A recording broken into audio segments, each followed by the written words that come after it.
Okay, so I'm going to just run some tests for these batteries to see if they are still healthy or not, because I've driven the cart around on a full charge and the charge drops, the power level drops significantly, particularly go up hills and you lose power. This is a 36 volt golf cart as compared to a 48 volt, and I've created a chart to record the results of my testing, and I'm going to show you the process of the testing, but I've already done the test under a partial charge before I put it on the golf cart charger, and these are the results that I got. The whole battery pack had a voltage of 37.02 volts, so that's all 6 of these batteries wired in series, puts out between here and here, these 2 main posts, 37.02 volts. Reading at rest, partial charge. So at rest means not under a load. So in other words, there's nothing being demanded of the batteries for power. And I got 6.1 volts on all 6 batteries at rest. I'm going to fill this part of the chart in, which is reading at rest under a full charge, because I've charged this card overnight, this battery pack.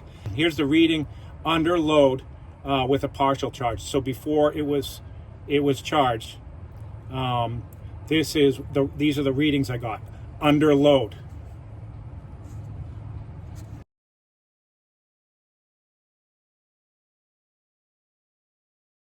I'm going to test these batteries with my multimeter, and I have it set on DC volts. So we're going to test the battery pack for its total voltage after a charge.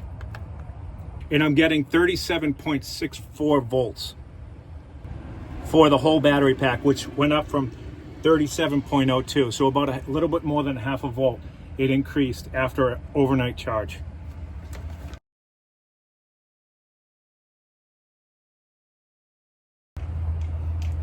So now I'm going to isolate these batteries. I'm going to take these 3 off. Now when you disconnect a battery, make sure that these wires don't come together, and then you don't remember which ones go to the negative terminal and which ones go to the positive. I tape them off just to be safe, so that I don't get a short, and I also tape them so that I can remember which wires of these 5 wires that are going up to this battery, 6 if you include this one, are going to which terminal. Always disconnect the negative before the positive, but when you're actually putting them back together, you put the positive on first and then the negative.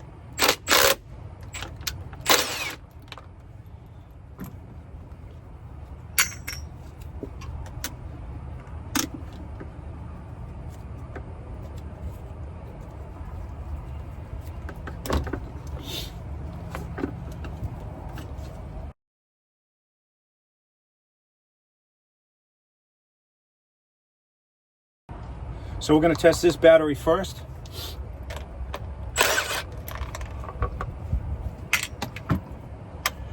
Now this battery is completely isolated from the rest. So this is the battery load tester.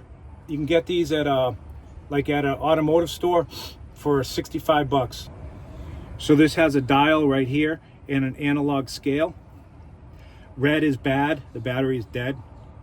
Yellow is weak, and green is okay. So the scale goes from 0 to 16 volts. They call it a load tester because it will test batteries under load. And what they mean by under load is that it's kind of like when you turn your lights on in your house. There's a demand for power.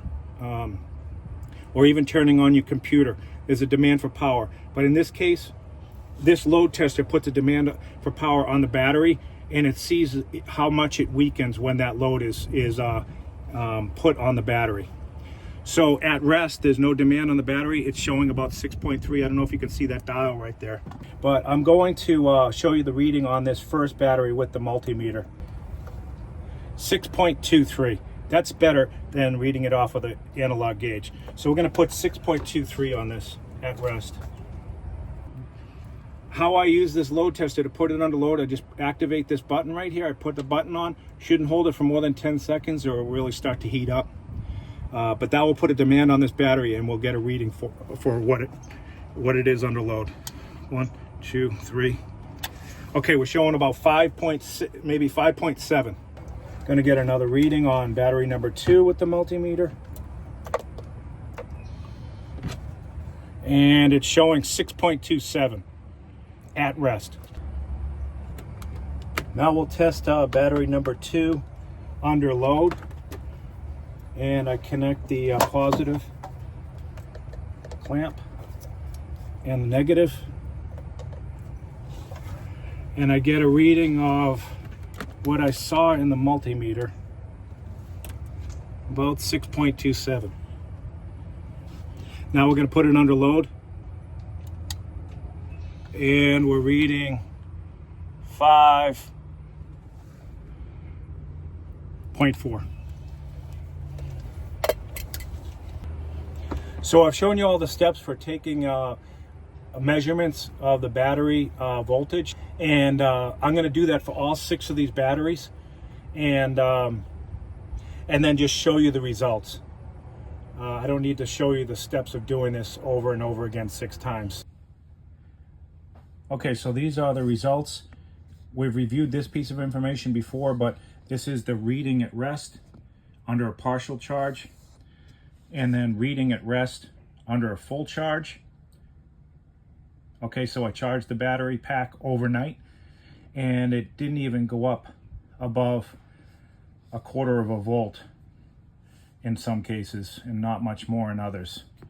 So only 1/4 volt increase after a whole night's charge, and it really should be reading 6.4, you know, so this is a signal that this battery pack is not good.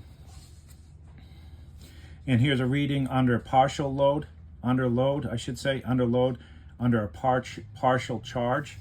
And, you know, we had a drop that was pretty dramatic here, 3.6, well beyond the acceptable range. Here's reading under load with a full charge. And you can see in one case, it dropped as much as a full volt.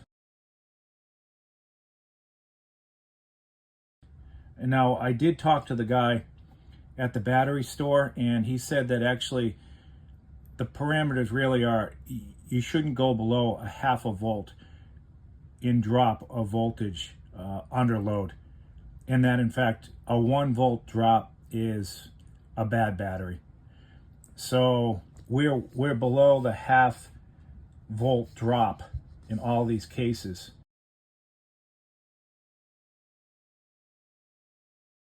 This battery pack is done. It's no longer usable.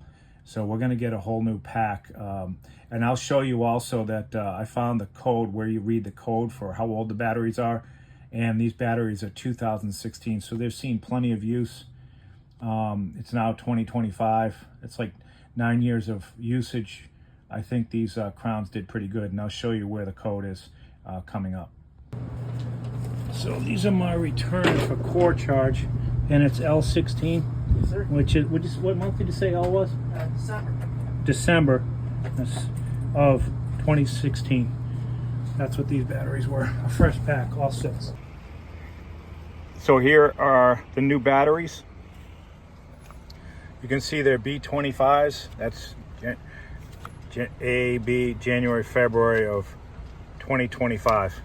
So a fresh pack for the golf cart, and I will make a video for the installation in a separate video. So thank you for watching. We hope you found this video useful. If you did, please like and subscribe, and we will see you on future videos.